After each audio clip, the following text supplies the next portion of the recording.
بسم اللہ الرحمن الرحیم یا ایہا الذین آمنوا اتقوا اللہ ولتنظر نفس ما قدمت لغد واتقوا اللہ ان اللہ خبیر بما تعملون۔ اے ایمان والو، اللہ سے ڈرتے رہو اور ہر شخص کو دیکھنا چاہیے کہ اس نے کل یعنی آخرت کے لیے کیا سامان بھیجا ہے، اور ہم پھر کہتے ہیں کہ اللہ سے ڈرتے رہو، بے شک اللہ تمہارے سب اعمال سے خبردار ہے۔ بسم اللہ الرحمن الرحیم، الحمد للہ رب العالمین، والصلاة والسلام على اشرف الانبیاء والمرسلین وعلى آلہ واصحابہ اجمعین ومن تبعہم بإحسان الى یوم الدین۔ قابل صد احترام حضرات شائقین و شائقات سچا پیغام، السلام علیکم ورحمۃ اللہ وبرکاتہ۔ آج کی محفل میراث النبی کے نورانی پروگرام میں آپ کا استقبال ہے۔ اہلا و سہلا مرحبا۔ ہم آپ تمام حضرات و مستورات کا خیر مقدم کرتے ہیں۔ پیارے ویورز، ہمارے چینل سچا پیغام کو ضرور سبسکرائب کریں، شیئر کریں۔ جزاکم اللہ خیر، شکریہ۔ محترم حضرات و خواتین، تعلیم کا آغاز ہو رہا ہے۔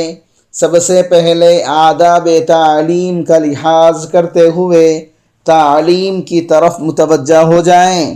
پورے دھیان سے سننا، عمل کی نیت سے سننا اور تبلیغ کی نیت سے سننا، یعنی سنی ہوئی باتیں دوسروں تک پہنچانے کے جذبے سے سننا۔ چند خاص آداب تعلیم ہیں، امید ہے کہ آپ حضرات ان آداب کا ضرور خیال رکھیں گے۔ جزاکم اللہ۔ بسم اللہ الرحمن الرحیم۔ پاک دامنی نبوت کا حصہ ہے۔ انبیاء کرام علیہم الصلاۃ والتسلیمات وہ پاکیزہ ہستیاں تھیں جنہیں اللہ تعالیٰ نے انسانیت کی ہدایت کے لیے مینارۂ نور بنا کر بھیجا۔ انہوں نے خود بھی پاکیزگی اور پاک دامنی کی زندگی گزاری اور اپنے متعلقین کو بھی اسی کی تلقین کی، لہذا پاک دامنی نبوت کا جز ہے۔ اللہ تعالیٰ نے جب حضرت زکریا علیہ السلام کو بیٹا ہونے کی خوشخبری دی تو ارشاد فرمایا، سیدا و حصورا و نبیا من الصالحین۔ وہ سردار ہوں گے، اپنے نفس کو روکنے والے ہوں گے، نبی ہوں گے، اعلیٰ درجے کے شائستہ ہوں گے۔ عربی زبان میں حصور کہتے ہیں اس آدمی کو جو اپنی شہوت پر قابو رکھتا ہو اور نفس کے فریب میں مبتلا نہ ہوتا ہو۔ حضرت یحییٰ علیہ السلام کی زندگی اسی صفت کی آئینہ دار تھی۔ جب عزیز مصر کی بیوی زلیخا نے بند کمرے میں بہترین موقع محل دیکھ کر حضرت یوسف علیہ السلام سے اپنی نفسانی خواہش کا کھلے لفظوں میں اظہار کیا تو انہوں نے فوراً کہا، معاذ اللہ، میں اللہ کی پناہ مانگتا ہوں۔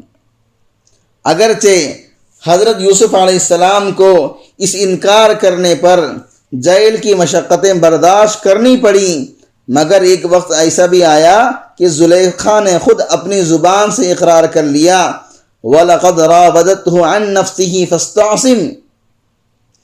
میں نے اس کو مطلب حاصل کرنے کے لیے بہکایا مگر یہ پاک صاف رہا۔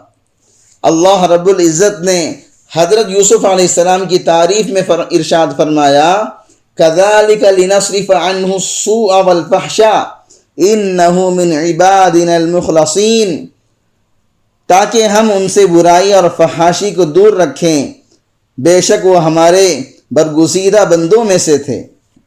اس سے معلوم ہوا کہ انبیاء سب کے سب برگزیدہ لوگ تھے جنہوں نے پاکیزگی اور پاک دامنی کی زندگی گزاری۔ پس ثابت ہوا کہ پاک دامنی نبوت کا حصہ ہے، نبوت کا جز ہے۔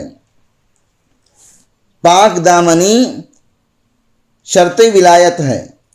اللہ رب العزت نے قرآن مجید میں نیک بندوں کی صفات بیان کرتے ہوئے ارشاد فرمایا وَلَا يَزْنُونَ، جو زنا نہیں کرتے۔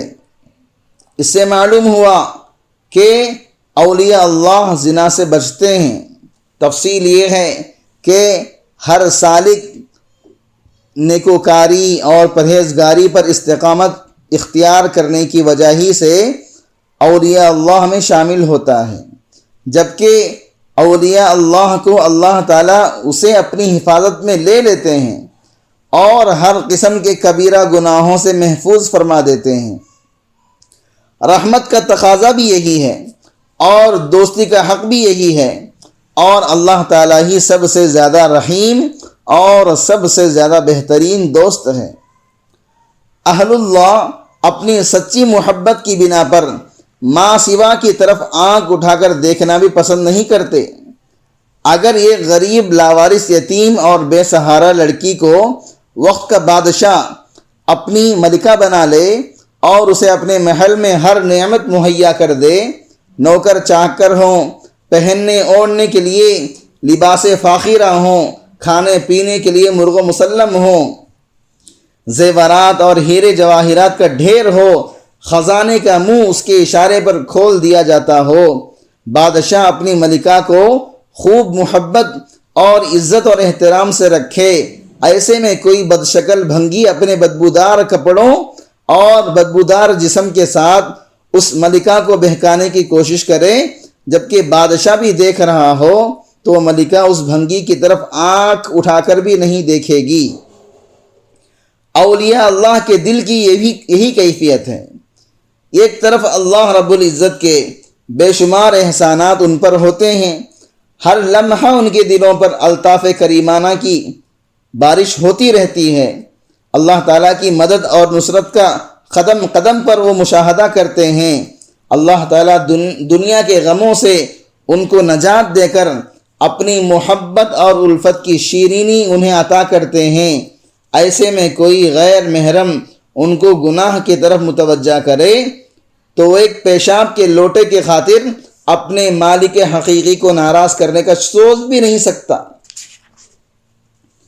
حضرت سلیمان ابن یسار مشہور محدث ہیں۔ ایک مرتبہ حج کے سفر پر روانہ ہوئے تو جنگل میں ایک جگہ پڑاؤ ڈالا۔ ان کے ساتھی کسی کام کے لیے شہر گئے تو اپنے خیمے میں اکیلے تھے۔ اتنے میں خوبصورت عورت ان کے خیمے میں داخل ہوئی اور کچھ مانگنے کا اشارہ کیا۔ انہوں نے کچھ کھانا اس کو دینا چاہا تو اس عورت نے برملا کہہ دیا کہ میں آپ سے وہ کچھ مانگ رہی ہوں جو ایک عورت مرد سے چاہتی ہے۔ دیکھو تم نوجوان ہو، میں خوبصورت عورت ہوں، ہم دونوں کے لطف اندوز ہونے کے لیے تنہائی کا موقع بھی ہے۔ حضرت سلیمان ابن یسار رحمۃ اللہ علیہ نے یہ سنا تو سمجھ گئے کہ شیطان نے میری عمر بھر کی محنت ضائع کرنے کے لیے اس عورت کو بھیجا ہے۔ وہ خوف خداوندی سے زار و خطار رونے لگے، اتنا روئے کہ وہ عورت شرمندہ ہو کر واپس چلی گئی۔ حضرت سلیمان ابن یسار رحمۃ اللہ علیہ نے اللہ کا شکریہ ادا کیا کہ مصیبت سے جان چھوٹی۔ رات کو سوئے تو حضرت یوسف علیہ السلام کے خواب میں زیارت ہوئی۔ حضرت یوسف علیہ السلام نے فرمایا مبارکباد ہو، تم نے ولی ہو کر وہ کام کر دکھایا جو ایک نبی نے کیا تھا۔ کرام، اس دینی اور ایمانی بیان کو سننے کے دوران ہی اس کو لائک کر دیجئے اور شیئر بھی کر دیجئے تاکہ دوسرے بھی اس سے فائدہ اٹھا سکیں۔ اللہ آپ کو جزائے خیر عطا فرمائے۔ حضرت جنید بغدادی رحمۃ اللہ علیہ کے دور میں ایک امیر آدمی تھا جس کی بیوی رشک قمر اور پری چہرہ تھی۔ اس عورت کو اپنے حسن پر بڑا ناز تھا۔ ایک مرتبہ بنا و سنگار کرتے ہوئے اس نے ناز و نخرے سے اپنے خاوند کو کہا کہ کوئی آدمی ایسا نہیں جو مجھے دیکھے اور میری طمع نہ کرے۔ خاوند نے کہا مجھے امید ہے کہ جنید بغدادی رحمۃ اللہ علیہ کو تیری کوئی پرواہ نہیں ہوگی۔ بیوی نے کہا کہ مجھے اجازت دے دیجئے، جنید بغدادی کو آزما لیتی ہوں۔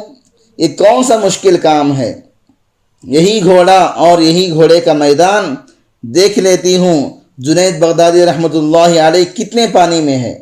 خاوند نے اجازت دے دی، وہ عورت بن سور کر حضرت جنید بغدادی رحمۃ اللہ علیہ کے پاس آئی اور ایک مسئلہ پوچھنے کے بہانے چہرے سے نقاب کھول دیا۔ جنید بغدادی رحمۃ اللہ علیہ کی نظر پڑی تو انہوں نے زور سے اللہ کے نام کی ضرب لگائی۔ اس عورت کے دل میں یہ نام پیوست ہو گیا، اس کے دل کی حالت بدل گئی۔ وہ اپنے گھر واپس آئی اور سب ناز و نخرے چھوڑ دیے۔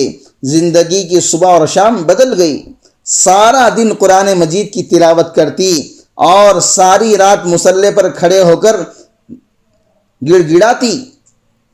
خشیت الہی اور محبت الہی کی وجہ سے آنسوں کی لڑیاں اس کے رخساروں پر بہہ جاتی۔ اس عورت کا خاوند کہا کرتا تھا کہ میں نے جنید بغدادی رحمۃ اللہ علیہ کا کیا بگاڑا تھا کہ اس نے میری بیوی کو راہبہ بنا دیا اور میرے کام کا کچھ بھی نہ چھوڑا۔ حضرت بایزید بسطامی رحمۃ اللہ علیہ فرمایا کرتے تھے کہ جب نور نسبت میرے سینے میں منتقل ہوا تو ایسی باطنی ٹھنڈک نصیب ہوئی کہ باوجود اپنی بھرپور جوانی کے میرے لیے عورت اور دیوار کے درمیان فرق ختم ہو گیا۔ ان واقعات سے اس بات کی تصدیق ہو جاتی ہے کہ اولیاء کاملین کو محبت الہی کی ایسی حلاوت نصیب ہوتی ہے کہ پھر نفسانی اور شہوانی لذتیں ان کی نظر میں ہیچ ہو جاتی ہیں۔ گویا اولیاء اللہ کی نشانیوں میں سے ایک نشانی یہ بھی ہے کہ وہ پاک دامنی کی زندگی گزارتے ہیں۔ اگر بالفرض بتقاضائے بشریت ان سے کوئی خطا سرزد ہو جائے تو وہ جب تک سچی توبہ کے ذریعے اس کو معاف نہیں کروا لیتے ان کو چین نہیں آتا۔ معزز شائقین و شائقات سچا پیغام، آپ کو اندازہ لگ گیا ہوگا کہ یہ مضمون کتنا اہم ہے اور کس قدر فائدہ مند ہے۔ کم سے کم درجے میں سوشل میڈیا کے ذریعے سے بھی ہم اس کو زیادہ سے زیادہ شیئر کریں گے تو دعوت کے فریضے کی کوششوں میں ہم بھی اپنا کچھ حصہ ڈالنے والے بن سکتے ہیں۔ لہٰذا زیادہ سے زیادہ اس کو عام کریں تاکہ پوری دنیا کے ہندوؤں کی غلط فہمی دور ہو جائے اور انہیں یہ زمینی حقیقت معلوم ہو جائے اور وہ اپنے اصل مذہبی لیڈر پیغمبر آخر الزماں حضرت محمد الرسول اللہ صلی اللہ علیہ وسلم کو ماننے پر مجبور ہو جائیں اور کلمہ پڑھ کر آپ کے ساتھ ساتھ وہ بھی جنت میں جانے والے بن جائیں۔